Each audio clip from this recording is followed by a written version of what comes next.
할렐루야. 새벽을 깨워 예배에 나오신 보배로운 성도님들을 주님의 이름으로 축복합니다. 오늘 말씀은 어제 나누었던 욥기 23장의 말씀과 이어지는 말씀인데요.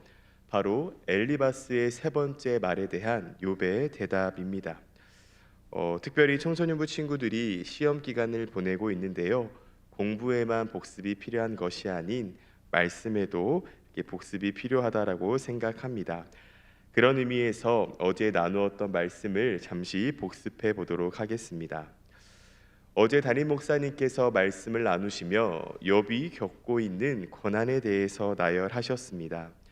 하루아침에 자녀들이 죽고 재산이 빼앗겼으며 또 아내에게 너가 믿는 하나님을 저주하고 죽어라는 말을 듣게 되었고, 또 피부 종기로 인해 기왓장으로 긁지 않으면 도저히 견딜 수 없는 상황에 처해 있고, 또 친구라 하는 사람들이 와서 디스만 하고 있는 상황입니다. 네, 지난주 월요일 MG 용어인 디스에 대해서 잠깐 설명해 드렸죠. 즉 욥이 처한 상황에서 욥, 너가 하나님께 죄를 지었기 때문에 네가 이러한 고난을 당하고 있는 것이다 라고 하며 이야기를 듣게 되죠. 그렇다면 담임 목사님께서 하신 말씀, 욥이 겪고 있는 고난 중 가장 큰 고난은 무엇이었습니까? 바로 하나님의 침묵이었습니다. 욥은 이 고난의 때에 하나님은 대체 어디 계시는가 하며 하나님의 침묵에 대해 원망합니다. 오늘 우리가 함께 보고 있는 욥기 24장 말씀에서도 욥은 계속해서 하나님의 침묵에 대해 답답해합니다. 그리고 더 나아가 오늘 본문 말씀에서는 세상에서 일어나고 있는 부조리한 일들에 대해 하나님께서 방관하고 계시다라는 주장과 함께 침묵하시는 하나님께 한탄하는 욥의 고백을 볼 수 있습니다. 오늘 우리가 함께 보고 있는 욥기 24장 말씀을 통해 하나님께서 우리에게 주시는 세 가지 메시지를 함께 나누려고 합니다. 첫 번째, 그리스도인은 하나님의 때를 인내하며 기다리는 신앙을 가져야 합니다. 본문 말씀 1절을 보면 욥은 어찌하여 전능자는 때를 정해놓지 아니하셨는고 그를 아는 자들이 그의 날을 보지 못하는고 라며 의문을 제기합니다. 여기서의 때는 하나님께서 의인을 구원하시고 악인을 심판하시는 때를 의미합니다. 다시 말해 욥은 하나님께서는 어찌하여 하나님의 공의가 실현되는 때를 구체적으로 정해놓지 않으셔서 의인이 고난을 당하고 반대로 악인이 형통하는 부조리한 현실을 만드신 것에 대해 의문을 제기한 것입니다. 사실 욥은 하나님께서 공의로우신 분이라는 사실을 알고 있었습니다. 또 언젠가는 하나님께서 그 공의로 세상을 심판하실 것이라는 사실 또한 알고 있었습니다. 하지만 문제는 하나님께서 그 공의를 언제 실현하시느냐는 것이었습니다. 욥은 자신이 겪고 있는 육체적 고통 또 정신적 고통이 욥 자신을 괴롭히는 문제였지만 오늘 본문 말씀에서는 자신이 고통을 당하는 것보다 하나님의 공의가 실현되지 않아 의인이 고난을 당하고 악인이 형통하는 것이 그를 더욱 괴롭히는 문제였습니다. 그래서 욥은 욥기 23장에 기록되어 있듯 하나님과 변론하고 싶었고 오늘 말씀에 기록되어 있듯 하나님의 공의가 속히 실현되기를 소망하며 갈망하고 있습니다. 하지만 하나님께서는 침묵하시며 욥에게 아무런 응답을 하지 않으시죠. 성도 여러분, 사실 욥이 의인이 구원을 받고 악인이 심판을 받는 하나님의 공의가 실현된 때를 기다린 이유는 그 공의가 실현될 때 자신의 결백이 밝혀지고 자신이 겪고 있는 고난이 끝날 것이라고 생각했기 때문입니다. 그런데 하나님께서는 그 공의가 실현되는 때를 말씀하시지 않고 침묵하시니 욥은 답답한 것입니다. 그렇기에 욥은 자신이 겪고 있는 고난이 언제 끝날지 알지 모르는 상황에 처해 있습니다. 만약 우리가 내가 당하고 있는 고난이 언제 끝나는지 알게 된다면 그래도 그 고난이 끝나는 날을 바라보며 견뎌낼 수 있을 것입니다. 가령 청소년부 친구들이 시험 기간을 보내고 있는데요. 그 시험 기간을 보내는 것이 힘들고 또 입시를 앞둔 친구들이 그 준비하는 것이 힘들어도 그 끝나는 날을 바라보며 견뎌낼 수 있습니다. 또한 다이어트를 하는 사람에게는 치팅 데이를 바라보며 사실 요새 저는 매일이 치팅이라 문제긴 한데 어찌되었든 다이어트를 하는 사람에게는 그 치팅 데이를 바라보며 다이어트의 시간을 조금은 견뎌낼 수 있을 것입니다. 욥 또한 지금 당장 자신의 고난이 끝나지 않을지라도 하나님의 공의가 실현되는 때, 즉 자신의 고난이 끝나는 날을 알게 된다면 이 고난의 시기를 조금은 더 잘 견뎌낼 수 있을 것이라 생각했던 것입니다.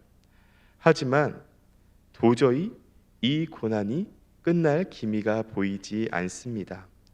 한마디로 욥은 회복의 때를 알 수 없으니 더욱 좌절하게 됩니다.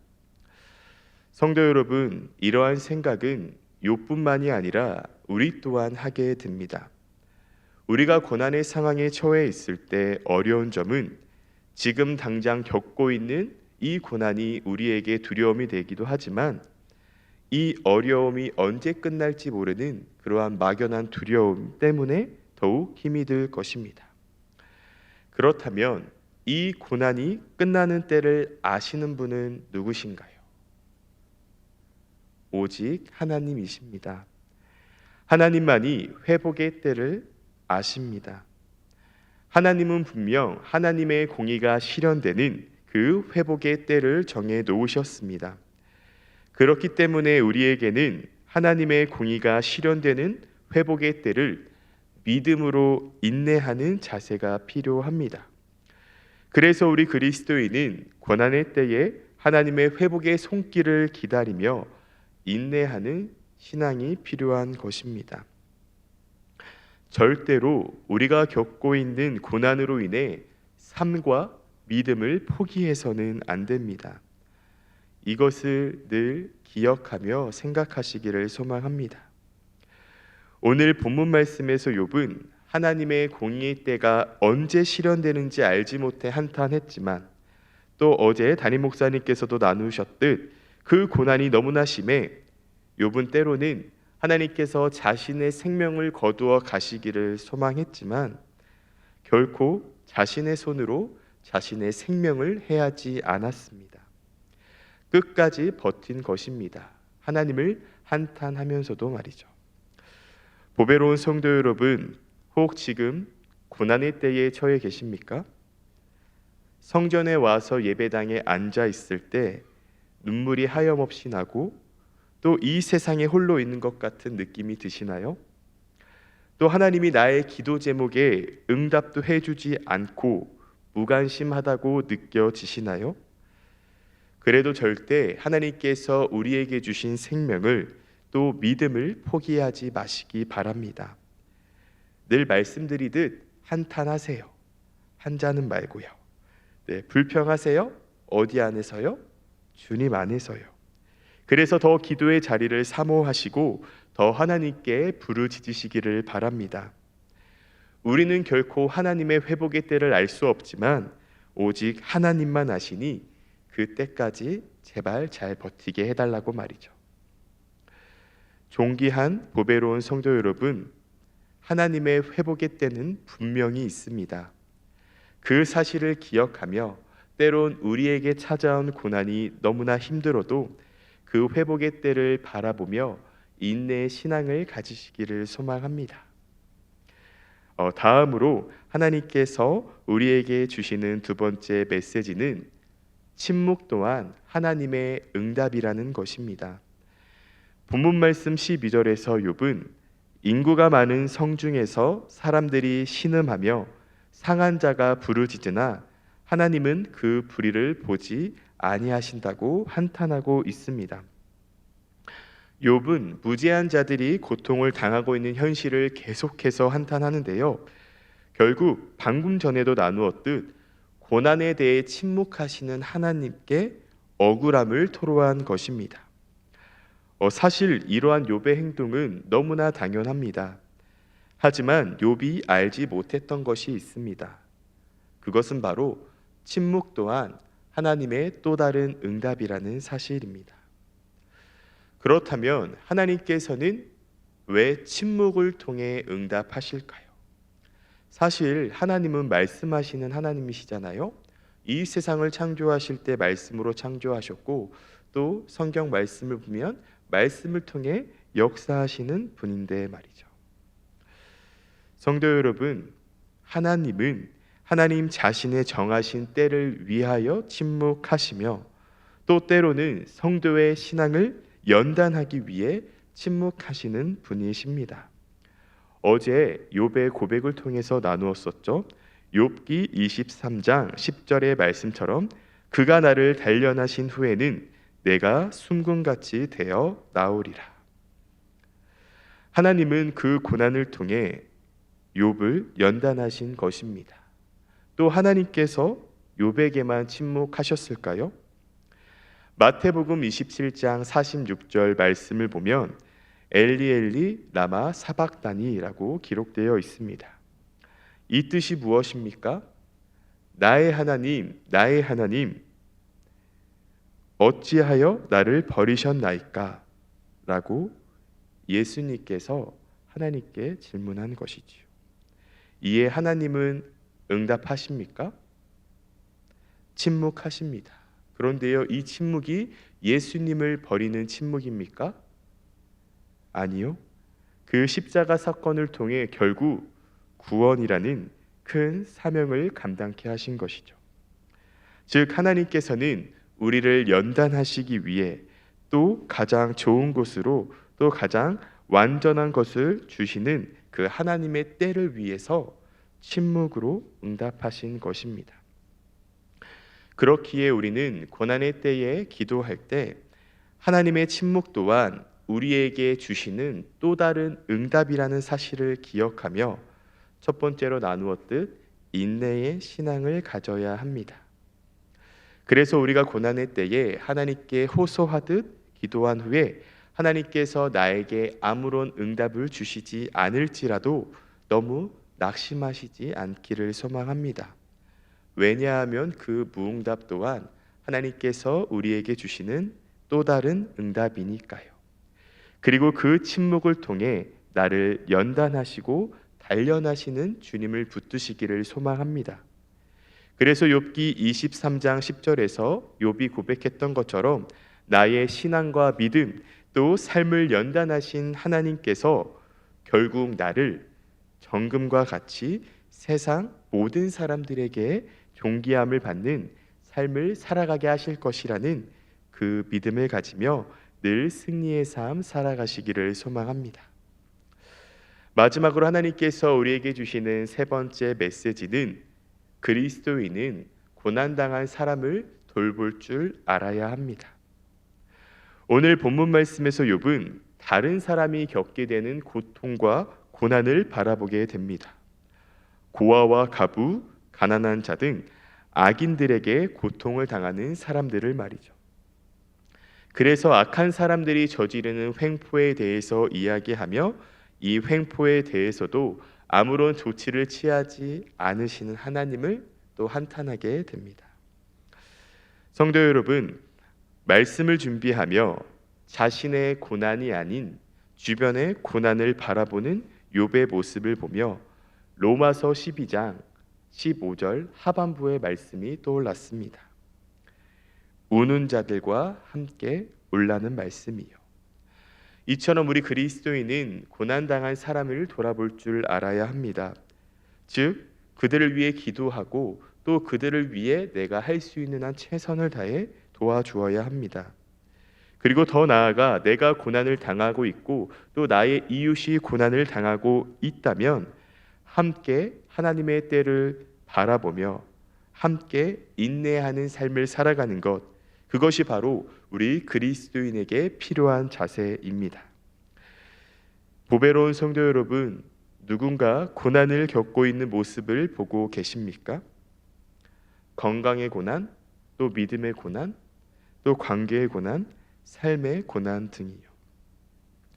그때 오늘 말씀을 기억하며 하나님의 회복의 때를 함께 바라보며 인내하는 신앙을 가지자고 격려해 주시기 바랍니다. 또 기도로 그들을 위로해 주십시오. 그래서 욥과 같이 나의 고난뿐 아니라 다른 사람의 고난 또한 바라볼 수 있는 저와 성도님들이 되시기를 소망합니다. 그리고 더 나아가서요, 고난의 때만 함께 하는 것이 아니라 고난이 아닌 기쁨의 때도 함께 주시기를 소망합니다. 우는 자들과 함께 올라는 로마서 12장 15절 후반부의 말씀인데, 이 전반부에는 무엇이라고 기록되어 있습니까? 바로 즐거워하는 자들과 함께 즐거워하고 라고 기록되어 있습니다. 그렇기에 고난뿐 아니라 누군가 기쁜 일이 있거나 또 즐거운 일이 있을 때 그것을 시기하고 부러워하기보다는 그 기쁨에 함께 동참해 주십시오. 그러한 삶이 하나님께서 우리에게 원하시는 삶일 것입니다. 또 우리 새벽에 나오신 성도님들께 꿀팁을 드려야 되잖아요. 즐거움엔 끝이 없다. TV에 늘 뛰어넘는 기쁨의 자리와 즐거움의 자리가요, 내일 오후 2시 오산 종합운동장에서 있습니다. 바로 정교인 명랑운동회가 진행되는데요, 장담하건대 웃음이 끊이지 않을 것입니다. 통돼지 바베큐를 한대요. 저는 벌써부터 웃음이 끊이지 않는데요, 이뿐만이 아니라 각 마을별로 한 팀을 이루어서 경기도 하고 교제하며 즐거움을 나누는 시간이 될 것입니다.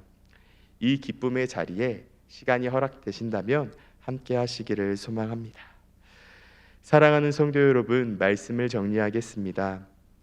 때로는 우리가 당하는 그 고난에 하나님께서 침묵하셔도 절대로 하나님께서 우리에게 주신 삶과 신앙을 포기하지 마시기 바랍니다.